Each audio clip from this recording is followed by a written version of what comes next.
Vindo, a paz do Senhor. Programa de Iniciativa Global de Oração da IDP. Apresenta Irmã Maria Leonor. Dia 8. Tristeza. Segundo Deus. A chave para o arrependimento. A tristeza divina produz arrependimento. Por David Ferguson. A tristeza segundo Deus que produz arrependimento é uma promessa certa, uma declaração ousada, em uma época em que a verdadeira mudança de vida parece evasiva e qualquer distinção cristã parece perdida em nossa cultura.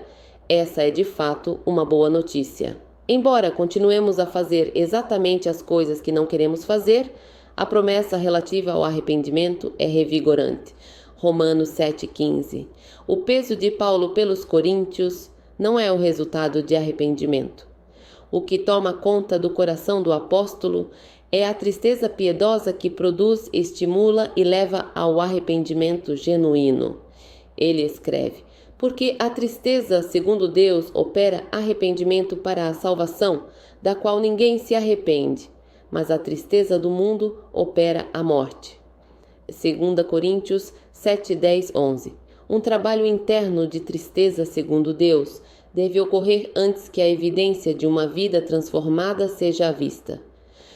Uma obra profunda e emocional do coração deve preceder a mudança de comportamento, atitude e ação. Em sua primeira carta, Paulo desafiou os coríntios a um quebrantamento de coração. Em sua segunda carta aos coríntios, o apóstolo se alegrou com os crentes pelas mudanças positivas em suas vidas.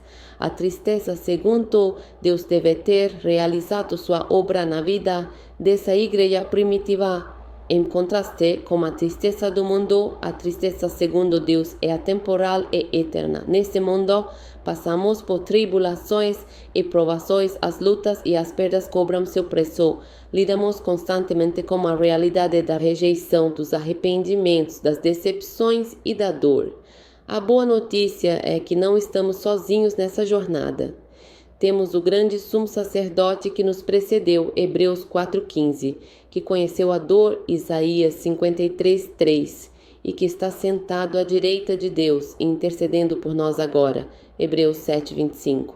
Além disso, através da provisão do consolo divino, podemos experimentar as bênçãos em meio às nossas tristezas, quando recebemos o consolo de Deus e de outras pessoas.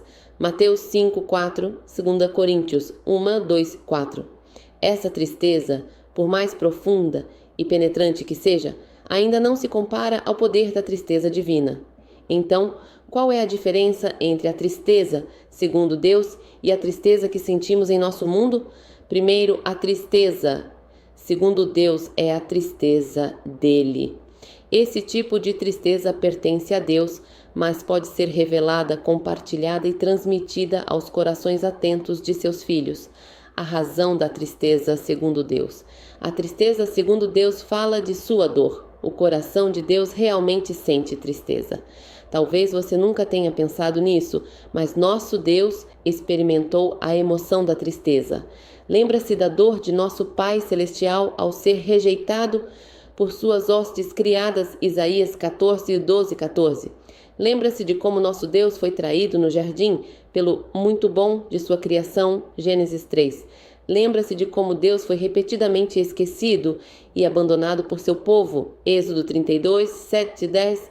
Certamente, um coração cheio de tristeza estava por trás dessas palavras. O Senhor observou quanto havia aumentado a perversidade dos seres humanos na terra e viu que todos os seus pensamentos e seus propósitos eram sempre inteiramente maus. E o Senhor se arrependeu de tê-los criado e colocado na terra. Isso lhe causou imensa tristeza. Gênesis 6, 5, 6. Experimentar a tristeza segundo Deus significa compartilhar a dor do Pai, a dor de um Pai amoroso que por nós o faria. Veja aquele que não conheceu o pecado tornar-se pecado. 2 Coríntios 5, 21. Permita que o ser perfeito seja ferido, machucado e castigado. Isaías 53, 4, 6, 5.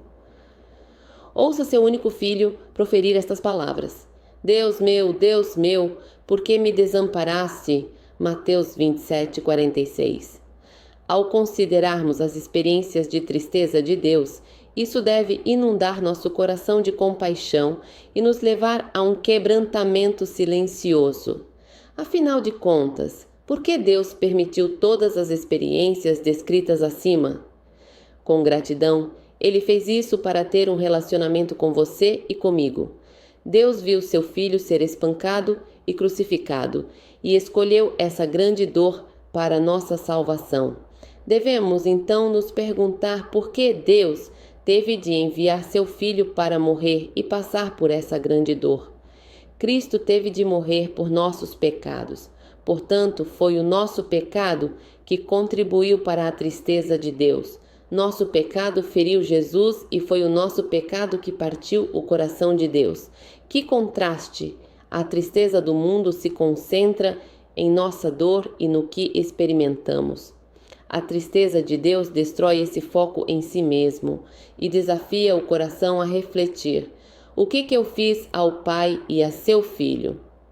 O recebimento da tristeza de Deus.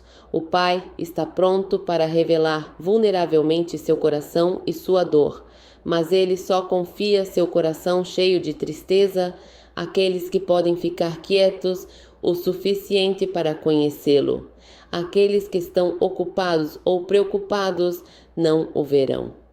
Aqueles que são arrogantes ou pensam levianamente em seus pecados não o ouvirão. A tristeza não é um conceito racional que deva ser dissecado, discutido e debatido como doutrina. E uma experiência pessoal entre o pai e um ente querido, uma questão delicada do coração, uma questão emocional da alma. A tristeza, segundo Deus, vem por meio da convicção do Espírito e da minha confissão. Somente o Espírito pode convencer. João 16, 8. E somente eu posso confessar. 1 João 1, 9. Tiago 5,16. O Espírito Santo cumprirá seu papel de me convencer do egoísmo, do orgulho, do desrespeito ou de outras ofensas específicas a Deus e aos outros. Depois vem a nossa parte, a confissão genuína. Devemos dizer a mesma coisa sobre nosso egoísmo, orgulho ou desrespeito que o Pai diz. Devemos reconhecer mais do que uma mera concordância intelectual de um erro ou uma expressão volitiva de arrependimento. A confissão é nossa expressão emocional de tristeza segundo Deus. Com um espírito humilde e um coração contrito, expressamos nossa concordância com a tristeza do Pai. Deus, seu Filho, foi aquele que foi ferido por minhas transgressões, meu egoísmo e orgulho. Seu Filho foi ferido por minhas iniquidades, críticas e desrespeito. A confissão desse tipo de coração traz a tristeza segundo Deus. Não há mais autodefesa, fingimento ou postura, apenas um coração, quebrantado e contrito. Os resultados da tristeza segundo Deus. Os resultados desse tipo de encontro frequente com Deus trazem mudanças internas e externas. Não precisamos mais cerrar os dentes e tentar ser diferentes. A mudança ocorre de forma suave e sobrenatural, porque o amor de Cristo começa a controlar ou restringir nossa vida. 2 Coríntios 5,14. Esses encontros amorosos com um Deus que experimentou a dor têm o poder de nos mudar. Um regozijo grato ocorre quando sentimos uma verdadeira tristeza, segundo Deus, porque nossa confissão nos liberta da culpa. A tristeza, segundo Deus, também produz alegria por sermos perdoados, e a gratação de graças me leva à adoração. A tristeza, segundo Deus, produz arrependimento, mudanças que me tornam cada vez mais parecido com Cristo. Uma experiência com a tristeza, segundo Deus, causa uma impressão duradoura em nossa vida, porque temos estado com Ele. Tendo entrado na comunhão de seus sofrimentos, tendo compartilhado intimamente com Ele em sua dor, nunca mais seremos os mesmos. Dia 8. Foco da oração de hoje. Ore para que Deus prepare e amoleça seu coração para receber dele. Peça ao Espírito Santo que te revele qualquer pecado oculto em seu coração. Reconheça sua disposição de se render a Ele para uma verdadeira transformação. A tristeza, segundo Deus, vem por meio da convicção do Espírito Santo e da nossa confissão. À medida que o Espírito Santo revelar o pecado e o fracasso, confesse-os a Jesus, arrependa-se e peça seu perdão. Com gratidão, receba seu perdão e poder para transformá-lo à imagem de Cristo. Ao confessar e se arrepender de qualquer coisa que esteja te separando da intimidade com Deus, peça ao Espírito Santo que transforme seu amor no amor de Jesus Cristo. Oração. Jesus, mostre-me como amar as coisas que você ama. Com fé, confio no Senhor para uma transformação contínua do meu amor. Por favor, transforme o amor do meu coração no amor do seu coração. Depois de confessar e ser purificado de meu pecado e fracasso, agradeço por me conceder uma experiência mais profunda de intimidade com meu Pai Celestial. Alegro-me com essa experiência de um novo encontro com Deus e com a libertação da culpa. Obrigado por me dar a plenitude da alegria que vem de ser perdoado e transformado.